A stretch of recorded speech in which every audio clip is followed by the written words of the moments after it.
Okay, so welcome everyone. Thank you so much for making the time to be here.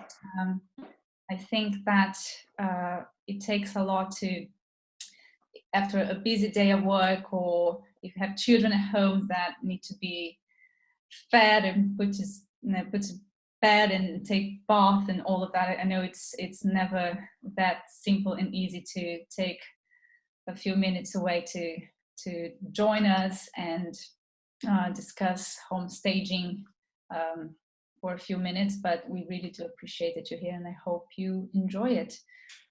So well done on taking the initiative to learn more about our industry, about your activity, and to learn about how to grow your business through finding the right partners. So tonight's webinar, as you know, is about finding the right partners for your staging business.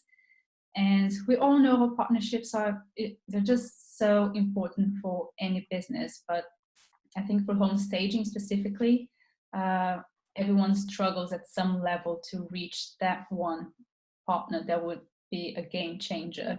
So, for example, estate agents, we all struggle or have struggled with an estate agent that just doesn't believe in staging, or that whenever we do call them or visit them, they think we're trying to push them a service that is just useless, whereas at the end of the day, we're all trying to help, we're all trying to work together, make money together, sell faster, sell for more money. So we all know how difficult it can be and how great it is when you actually manage to land that partnership. So the reason why I asked Elaine to meet with us tonight and talk about partnerships is because she's been doing this for such a long time and she's been doing it so well, and even nowadays she doesn't even need to be doing this anymore because she has so many partners in all levels, property developers and estate agents and everything that is involved in the whole home staging process. She has a contact here and there. She has all of that, but she's still in the game, she's still networking. And I actually met Elaine for the first time in one of our founding members meetings that we hold every 2 months. And I think, what was that, maybe a week later, we were together at this developers dinner promoted by the developers boardroom. And we sat at the same table, we met property developers, and she went all the way, she came all the way from Derby to London, spend the night just to go to this event, which is always networking. And I heard that after the meeting that we've been together, you ended up meeting with Nikki Bloom from David Phillips, and you met with someone else and another person. I was like, oh my God. So she came to the meeting, then she came back another day and met everyone again just to talk to them for longer and see how people can actually work together, how their companies could work together. So even though she's quite well established, she's still digging new partnerships and trying to just make the most of her network. So I find that amazing. For those of you who don't know, Elaine has a background in business coaching and property investment. So like I was saying, she has all of these other businesses as well. She was staging her own properties for rent and for sale, and started doing the same for her friends when the market wasn't doing so great back in 2008. And the results were really good in terms of reducing selling times, and all the local agents decided to ask her to look at properties for their clients. So from that gradual start, Lemon and Lime Interiors, her company, was born back in 2018. And Elaine now employs 6 full-time employees and a large team of contractors, covering from decorating and repair work to fully furnishing a property. So Lemon and Lime are based in the Midlands, for those who don't know, and they work on properties across the UK, working with both local agents and the high-end nationals. So I think it's just easier if I let Elaine talk a little bit more about how she started, how she managed to get into connecting with the right partners that helped her business grow faster, and also tell us a little bit more about Lemon and Lime Interiors. So Elaine, welcome.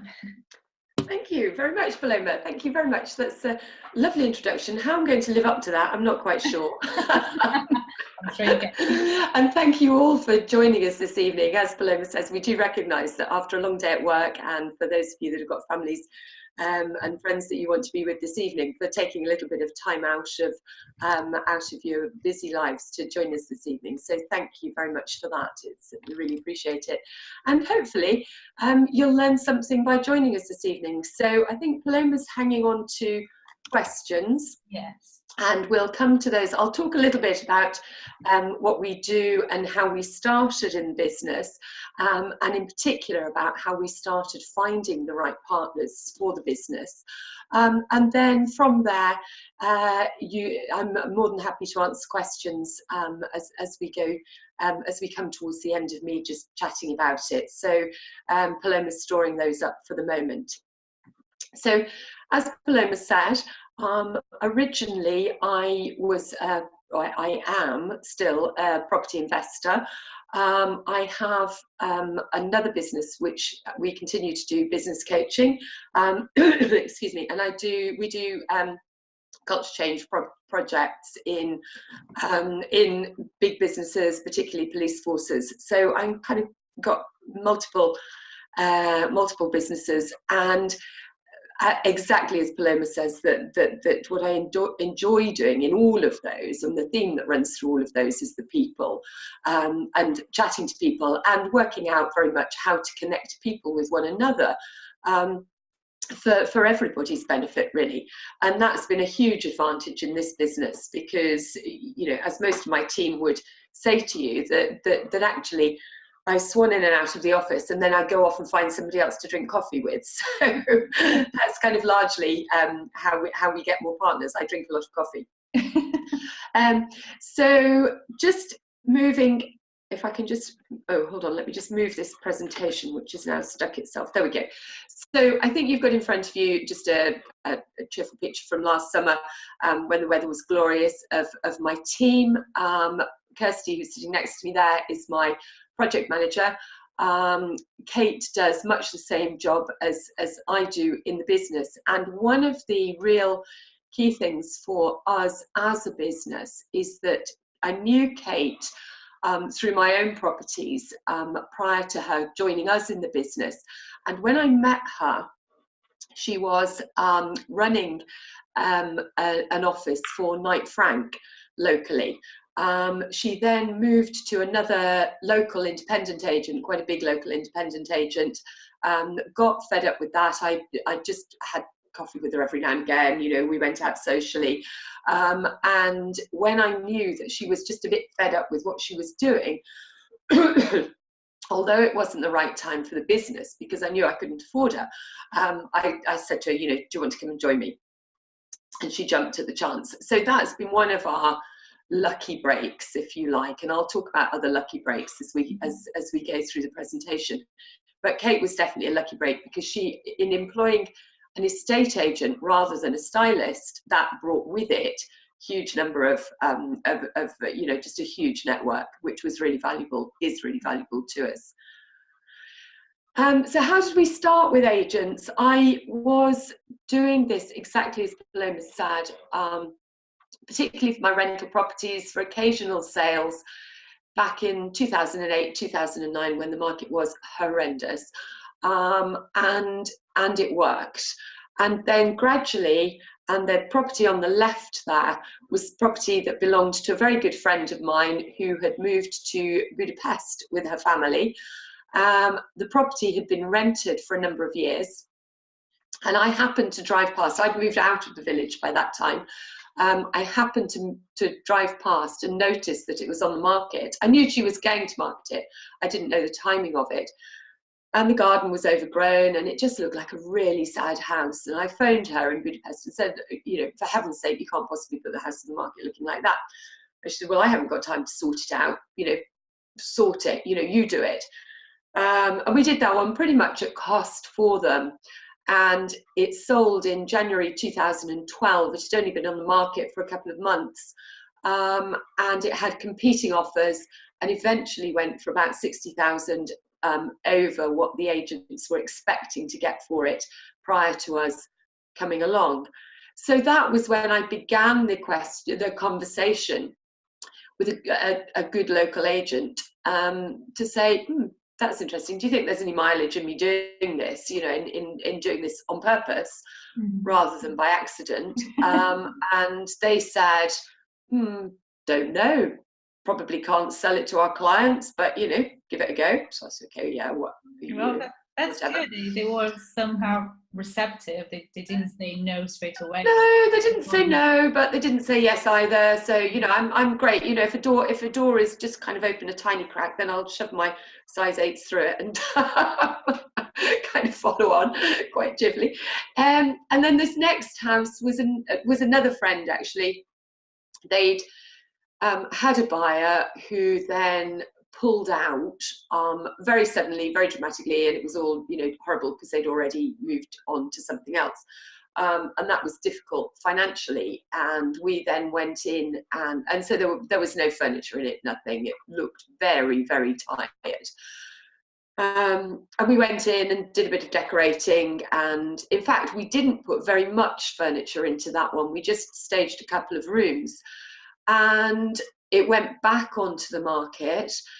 And the original buyer, the one who'd pulled out the previous summer, came rushing back, seeing it in that, just having been decorated. We hadn't done any of the work, and it had significant other problems going on with it. And he knew all of this, but came rushing back, after a coat of paint.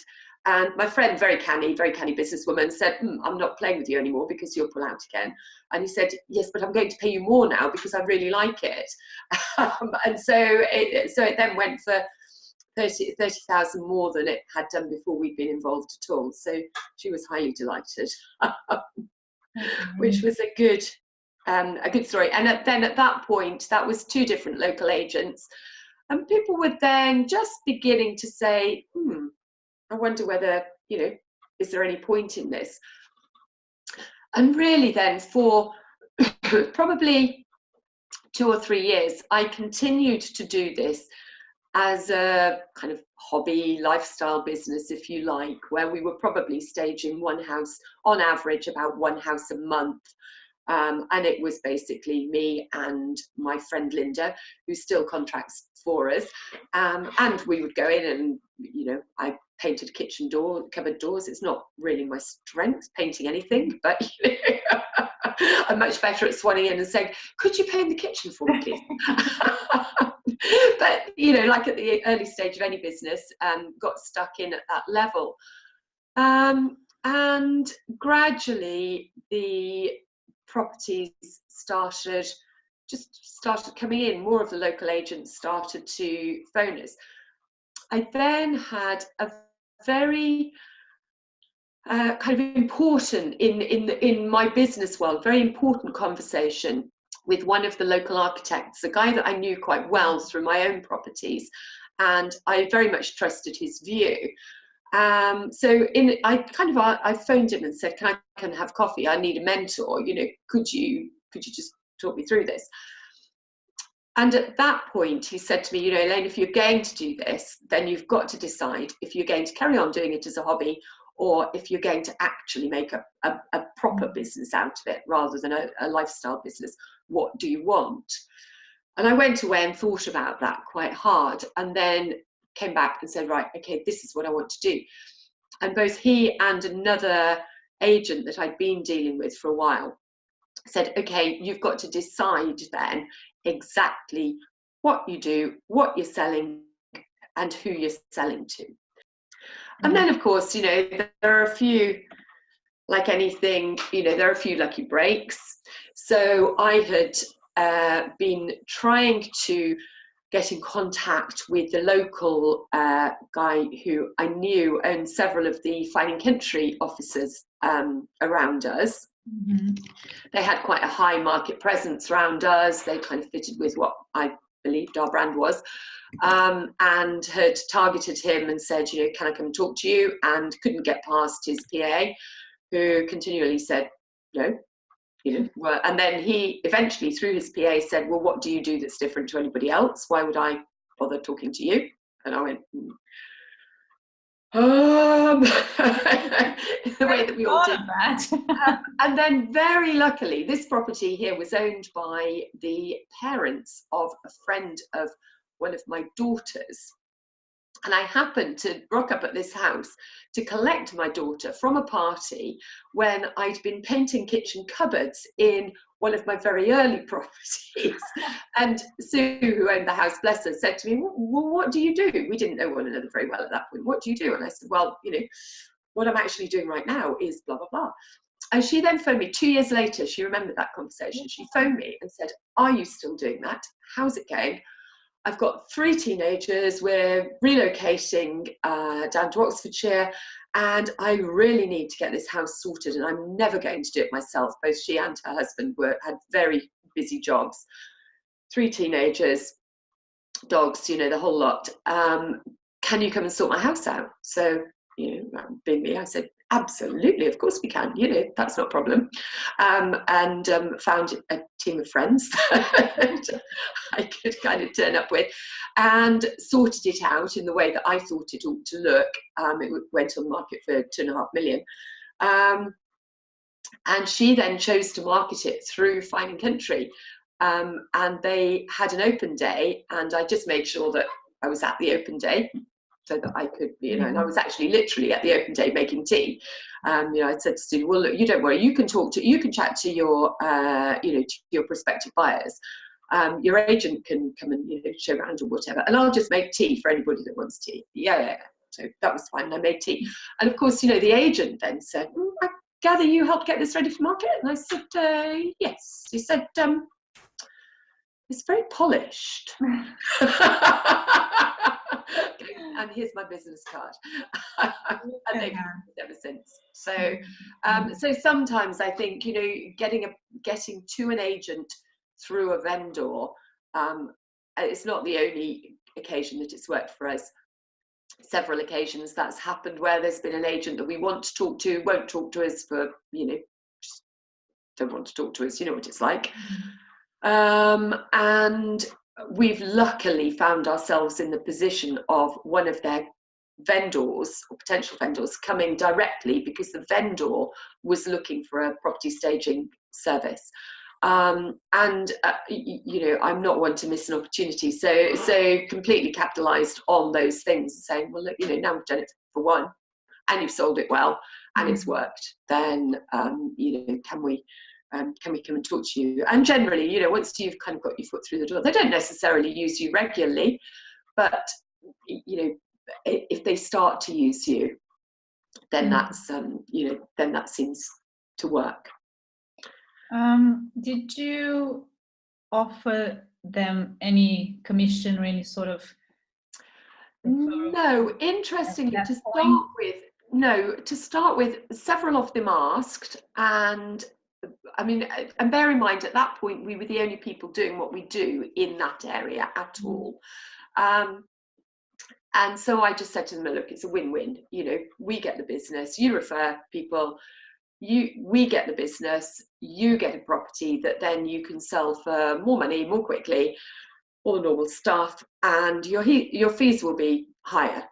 And that worked for most of them for a long time. Now we have an arrangement, in fact, with Fine and Country, where we do pay a small commission to their agents, but they also provide us with a whole lot more stuff as well, because we have a kind of a brand identity with them too. So that's a kind of slightly more advanced relationship, if you like. But for the others, rarely. Occasionally, if they're really being difficult, then I'll pay an introductory fee, or say, okay, well, tell me, you know, what does this look like for you? And then I always say, and if we bring you vendors, so if a vendor has come directly to us and we then recommend you because we happen to think that you're the best agent in this area, how is this going to work in reverse? And so we do have agents that will, you know, will potentially pay us an introductory fee if we're also introducing the other way, not because we're taking people off other agents. Of course, you know, we wouldn't dream of doing that. But where they've come to us directly as vendors, then we might refer them on to the agent that we genuinely think is the best in the area for them. Okay. Thinking in more competitive areas, you are expected to just introduce yourself and say how much you're willing to pay as a commission. It's very brutal. Just the very beginning, you just have to be very prepared for being asked the question. So it does happen. It is common practice in some places, I think, especially London. It happens quite a lot because there's so many home staging companies nowadays, and agents just care about money, really. But yeah, it doesn't apply to all areas just yet, luckily, and hopefully everyone will find that one good estate agent that does understand that the benefit is actually implied in the service you do. Like you said, you will sell faster, you make more money, your fee will be higher, and everyone wins from that. I've got some people asking about the percentage that you would pay an estate agent. I think it really depends. I've had situations where I managed to pay a fixed fee of like, I don't know, 200 quid, whereas there were situations where they actually asked for 10% or 15% of the contract price. So let's say a £10,000 stage, but only for the contract itself. I would never pay if they were to renew it, because whenever you do renew, you usually give them a discount or something of that sort. So I will always try to stick to the initial contract. Not sure how it works in your area. Do you have like a set price that you would usually, a set amount that you usually suggest for as a fee for agents, or it really depends on each? Locally, 10% seems to be the norm. So we don't, I think that's the only kind of commission level that we've agreed at. We've never agreed more than that. And it seems to be either nothing or 10% round us. Yeah, sometimes it hurts to let go of 10%, because depending on the size of the project can be quite an amount. But I think it's important to just keep in mind that if you didn't have that, you wouldn't even have the project to begin with. So you might as well take 90% and give away 10% of it. And and I think it depends a little bit on your business model, doesn't it? And you have to factor it in, and that's tough, because and I've said to agents before, and then we're running the risk of somebody not using the service at all. If we price it high enough so that we can pay you a sensible commission, then you're running the risk of them not using the service. But most agents are willing to take that risk. So. And if any client, one of the homeowners, if they ask about if you're paying the agent extra commission, not only because they're going to get commission from the sale of the property, obviously. We've got Danielle asking, are you transparent with the client that the agent is taking a commission? If anyone ever asked, do you think it's okay to say, yeah, we do? I've never actually been asked that by a client. I've never been asked that directly by a client at all. I think, what would I say? I don't know. My relationship with different clients is very different. Everybody's very different. Try not to answer it. I would. Yeah, I think I would probably avoid it. If somebody asked me straight out, then I would tell them straight out. I think it's, I think that kind of honesty in the relationship is important. But and I think also, that people recognise, most of the people that we deal with, because of the properties that we're dealing with, a lot of them are business people themselves and recognise that that's how business works. So I don't see it particularly as being an issue.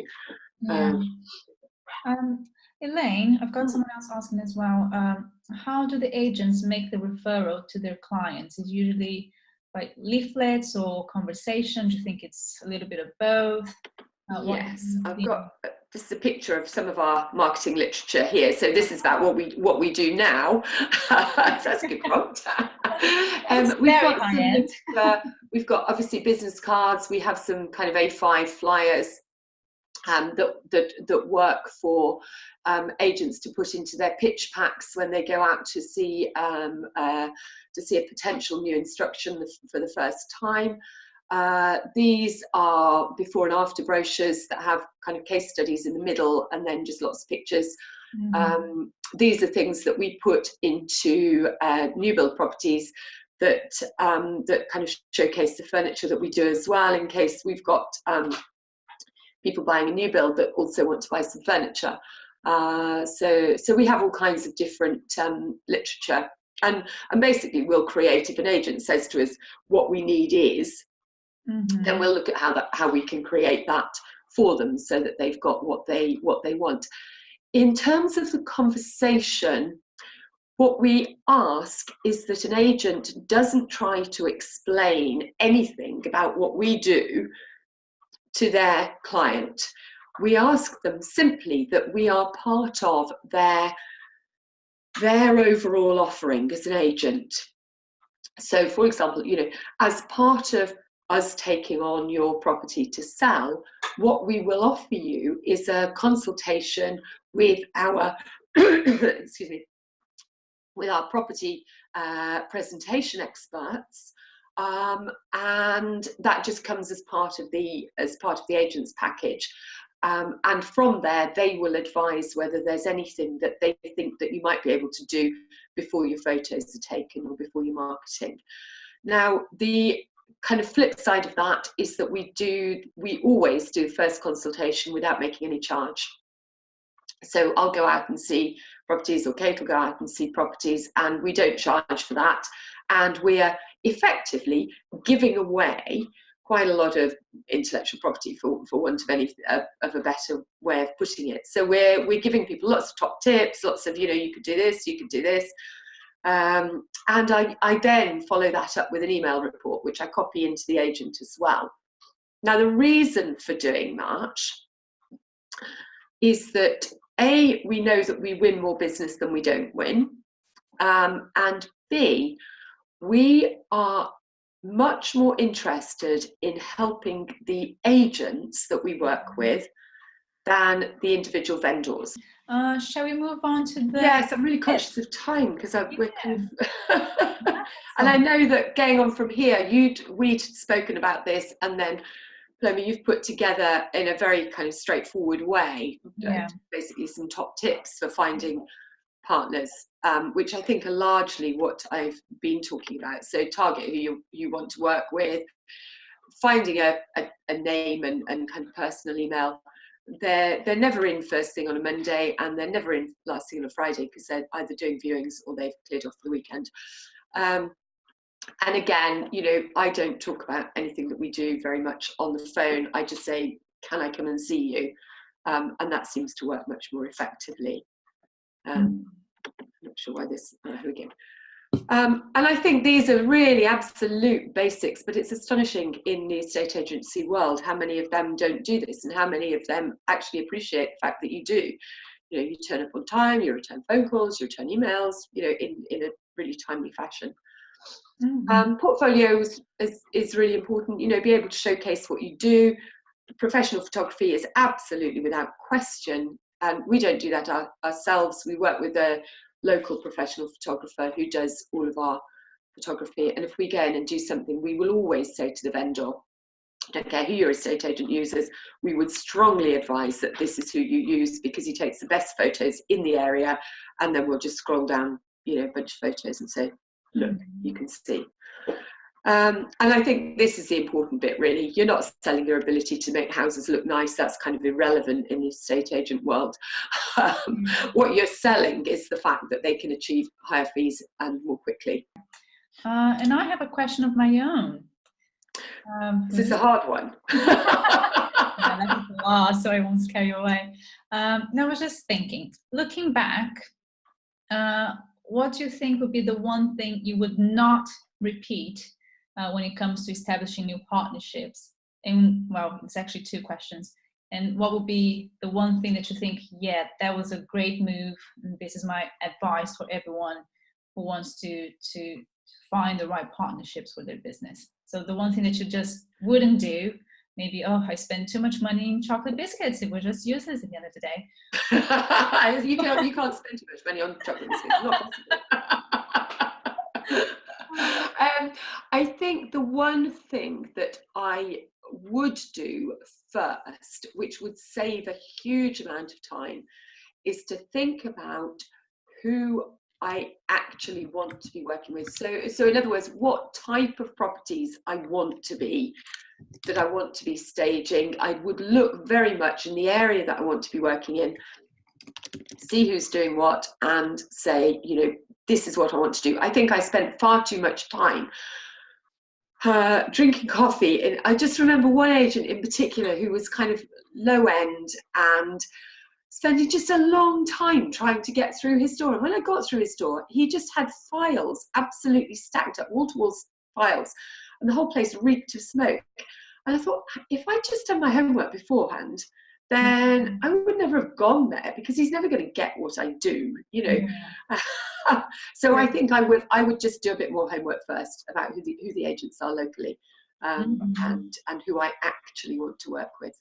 Okay, yeah, that's really good information, because we tend to overlook that and think that everyone knows what it's all about and that everyone will have the same understanding, but not necessarily. No, and it's tough.